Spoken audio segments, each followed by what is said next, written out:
আসসালামু আলাইকুম সুপ্রিয় শিক্ষার্থীরা, আশা করি সবাই ভালো আছো। বনশ্রী ন্যাশনাল আইডিয়াল স্কুল আয়োজিত বিএনআইএস হোম স্কুলের অনলাইন ক্লাসরুমে আজকে তোমাদের সঙ্গে আছে আমি ফারজান আহমেদ। আমার সঙ্গে সপ্তম শ্রেণীর শিক্ষার্থীরা যারা আছো, আমরা আজকে একেবারে নতুন একটি অধ্যায় শুরু করব। আমরা বস্ত্র ও বুনন চ্যাপ্টার থেকে আজকে নতুন একটি অধ্যায় নিয়ে আলোচনা করব। চলো দেখি আজকে আমরা কোন অধ্যায়টি নিয়ে আলোচনা করছি। প্রিয় শিক্ষার্থীরা, বোর্ডের দিকে তাকাও সবাই। অধ্যায় 13, এটা আমাদের বার্ষিকের একটি অধ্যায়। এই অধ্যায়ের নাম হচ্ছে বস্ত্র অলঙ্করণ। আর এই অধ্যায়ের পাঠ 1 ও 2 গঠনমূলক ও সজ্জামূলক নকশা এবং ডাইং ও প্রিন্টিং, এই দুইটি বিষয় নিয়ে আমরা আজকে আলোচনা করব। প্রিয় শিক্ষার্থীরা, তোমরা জানো বস্ত্র কি? বস্ত্র সুতা তৈরি, সুতা থেকে বস্ত্র তৈরি হয় মূলত। আর বস্ত্রের মূল একক হচ্ছে, একদম যে মৌলিক একক, সেটা হচ্ছে কি তন্তু বা আঁশ। তন্তু বা আঁশ থেকে যে সুতা তৈরি হয়, সেই সুতার মাধ্যমে এক বা একাধিক ইন্টারলেসিংকেই মূলত বুনন বোঝায়। আর বুননের মাধ্যমে বস্ত্র তৈরি হয়, তোমরা জানো। সেই বস্ত্রকে বিভিন্নভাবে যে কাঠামোগত রূপ দেওয়া হয়, সেই রূপটাকে কি বলে? আর বস্ত্রকে বিভিন্ন অলঙ্করণের মাধ্যমে যে রূপ দিয়ে বাজারে ছাড়া হয় বা বাজারজাত করা হয়। অনেক সময় গঠনমূলক নকশার বস্ত্র আমরা বাজারে দেখতে পাই, থান কাপড়, লং ক্লথ কাপড়, ভয়েল কাপড়। আর আমরা বিভিন্ন সজ্জামূলক নকশারও বস্ত্র দেখতে পাই। আজকে সেই বিষয়টি নিয়ে আমরা আলোচনা করব। চলো দেখি বইয়ের ভাষায় কি বলছে। গঠনমূলক ও সজ্জামূলক নকশা এবং ডাইং ও প্রিন্টিং, বিভিন্ন ধরনের বয়নতন্তু থেকে সুতা উৎপাদনের পর উক্ত সুতা দিয়ে বস্ত্র তৈরি করা হয়। বস্ত্রকে বিভিন্ন প্রক্রিয়ায় আকর্ষণীয় করে বাজারে ছাড়া হয়। বস্ত্রকে আকর্ষণীয় ও এর চাহিদা বৃদ্ধি করার জন্যই বস্ত্র অলঙ্করণ করা হয়। দুইভাবে বস্ত্রকে আকর্ষণীয় করা যায়। প্রিয় শিক্ষার্থীরা খেয়াল করো, কয়ভাবে করা যায়? দুইভাবে। একটা হচ্ছে গঠনমূলক, আরেকটি হচ্ছে সজ্জামূলক।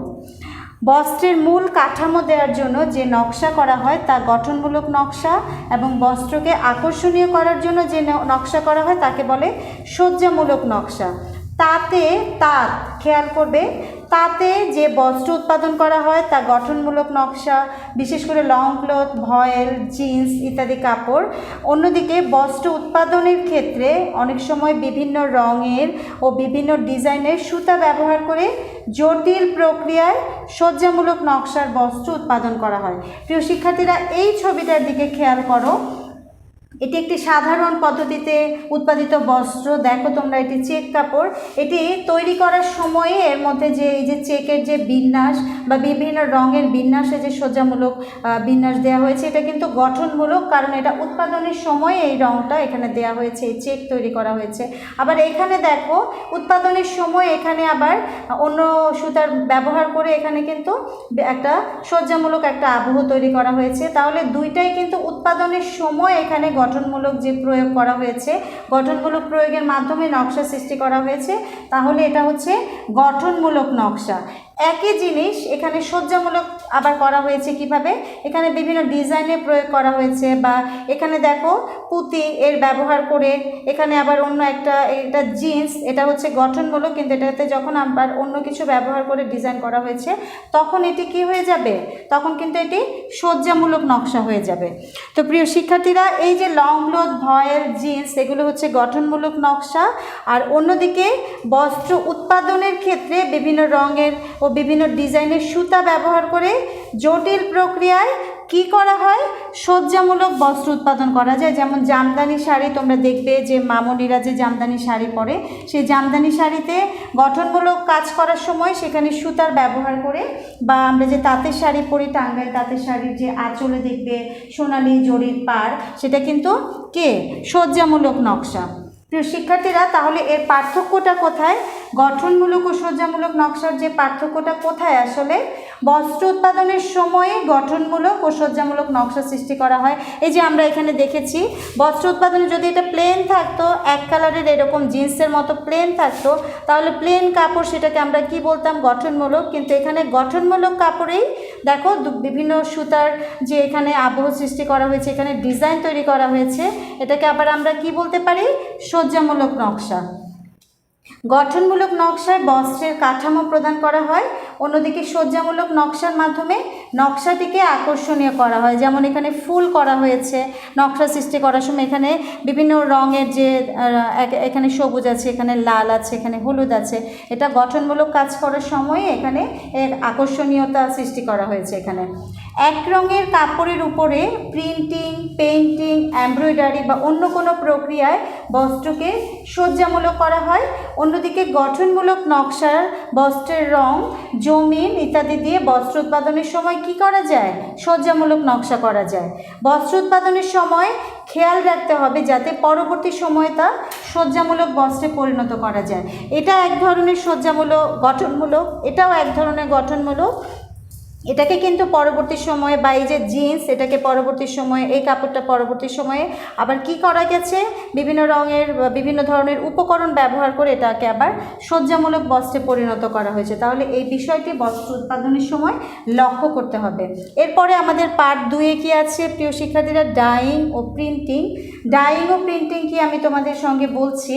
প্রিন্টিং, পেইন্টিং, এমব্রয়ডারি বা অন্য কোনো প্রক্রিয়ায় যখন কোনো কিছুর উপরে কাঠামো প্রদান করা হয়, গঠনমূলক যে বস্ত্রটি প্রস্তুত করা হয়েছে সেটার উপরে প্রিন্টিং, পেইন্টিং, এমব্রয়ডারি বা অন্য কোনো প্রক্রিয়া যখন আবার সেটাকে কাঠামো প্রদান করা হয় তখন তা গঠনমূলক নকশা হবে। ডাইং বলতে রং প্রয়োগ করাকে বোঝায়, এর মাধ্যমে বস্ত্রের উপর উভয় দিকে রং লাগে। এখানে আরেকটি পদ্ধতি আছে টাই ডাই। টাই ডাই পদ্ধতিটি হচ্ছে সরাসরি বস্ত্র রং না করে সেটাকে বেঁধে রং করা হয়, যার ফলে যে অংশটুকু বাঁধা হয়েছে সেই অংশটুকুতে একটি ভিন্ন ধরনের সজ্জামূলক একটি ডিজাইন তৈরি হয়। একে কি বলে? টাই ডাই বা বাঁধা পদ্ধতি বলে। প্রিয় শিক্ষার্থীরা, আবার প্রিন্টিং কি? প্রিন্টিং হচ্ছে বস্ত্রের রং ও নকশার প্রয়োগ, যেমন ব্লক প্রিন্টিং বা ছাপা, এই বিষয়গুলো কে প্রিন্টিংয়ের মাধ্যমে ডিজাইন করা যায়। প্রিয় শিক্ষার্থীরা, এই যে আমরা টাই ডাই বস্ত্রটি পরেছি, আমি তোমাদেরকে এখানে একটু ডিজাইন দেখাই, তোমরা দেখো। এই যে একটা এখানে ব্লক, এটা সম্পূর্ণ সাদা একটা রঙের কাপড় ছিল। প্রিয় শিক্ষার্থীরা দেখো, এটা সাদা কাপড়। এখানে কিন্তু আমরা যে প্রিন্টিং করেছি, এখানে ব্লক পদ্ধতির মাধ্যমে কি করা হয়েছে? একটি ভিন্ন গঠনমূলক কাঠামো দেওয়া হয়েছে, একটি ভিন্ন সজ্জা একটা সৃষ্টি করা হয়েছে একটা এখানে। তাহলে এটাকে আমরা কি বলতে পারি? গঠনমূলক কাপড়ে সজ্জামূলক আবহ সৃষ্টি করা হয়েছে। তারপর আমি যে তোমাদেরকে টাই ডাইয়ের কথা বলেছি, টাই ডাইতে বেঁধে রং প্রয়োগ করা হয়। প্রিয় শিক্ষার্থীরা, এই যে যখন যে অংশটুকু বাঁধা হয়, এই যে দেখো, এই যে বাঁধা হয়েছে, এটা নীল রঙের দ্রবণে ডুবানো হয়েছিল। সেই নীল রঙের দ্রবণ পুরোটাতে লাগেনি, কারণ এই যে অংশটুকু আছে এখানে কিন্তু একটা শক্ত করে বাঁধন দেওয়া হয়েছিল। পরে রঙটা শুকানোর পরে বাঁধনটা খুলে দিয়ে যখন ইস্ত্রি করা হয় তখন কিন্তু এরকম একটি আবহ সৃষ্টি হয় এখানে। আর আমরা যে পদ্ধতিটা পড়েছি গঠনমূলক, এই যে একটা এখানে তোমরা এক ধরনের কাপড় দেখতে পাচ্ছ, এটা কিন্তু যখন কাপড়টি বা বস্ত্রটি যখন তৈরি করা হয়েছে তখনই কিন্তু এই যে একটা চেক, একটা যে ব্যাপার এখানে, এই যে চেক যে নকশাটা, এটা কিন্তু গঠনমূলক বস্ত্র, কারণ এটা যখন এটা তৈরি করা হয়েছে তখনই কিন্তু এই ডিজাইনটা এখানে প্রয়োগ করা হয়েছে। তো প্রিয় শিক্ষার্থীরা, আজকে আমরা অনেকগুলো বিষয় শিখেছি। মূলত আমরা আজকে গঠনমূলক ও সজ্জামূলক নকশা, আশা করি তোমরা যেভাবে আমি তোমাদেরকে দেখিয়েছি বা আমরা যে বিষয়গুলো আলোচনা করেছি বুঝতে পেরেছো। আজকের যে আমরা যে বিষয়টা আলোচনা করেছি বই থেকে তোমরা আরেকটু বিস্তারিত পড়বে। বইতে টাই ডাইয়ের যে পদ্ধতিটা দেওয়া আছে সেই পদ্ধতিটা পড়বে। ব্লক তৈরির উপকরণ, ব্লক কিভাবে তৈরি করতে হয়, যে ছাঁচ তৈরি করা হয় সেটার পুরুত্ব বা ঘনত্ব এবং কী কী রং প্রয়োগ করা হয়, এই বিষয়গুলো বিস্তারিত বইতে আছে, অবশ্যই পড়বে।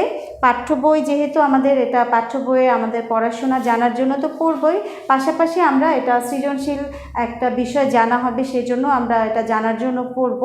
আজকে তোমাদের যে বাড়ির কাজ তোমরা লিখে নাও, আমরা যে বিষয়টা আলোচনা করেছি এর বিষয়ের উপরে 5টি তোমাদেরকে জ্ঞানমূলক প্রশ্ন দিয়েছি, তোমরা লিখে নাও তোমাদের ডায়েরি বা খাতায়। গঠনমূলক নকশা কি? 2, সজ্জামূলক নকশা কাকে বলে? 3, ডাইং কি? 4, প্রিন্টিং কাকে বলে? 5, টাই ডাই কোন ধরনের পদ্ধতি, এর সংজ্ঞা ও উপকরণের নাম লেখো। আবারও বলছি প্রিয় শিক্ষার্থীরা, গঠনমূলক নকশা কি? সজ্জামূলক নকশা কাকে বলে?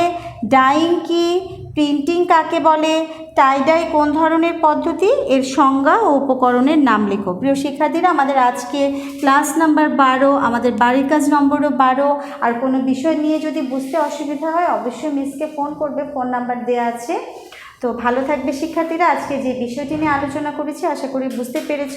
তারপরেও অবশ্যই বই থেকে বিস্তারিত আরেকটু পড়বে, কারণ বইতে যে বিস্তারিত আলোচনা আছে সেখান থেকে কিন্তু তোমাদের বহু নির্বাচনী প্রশ্ন আসবে।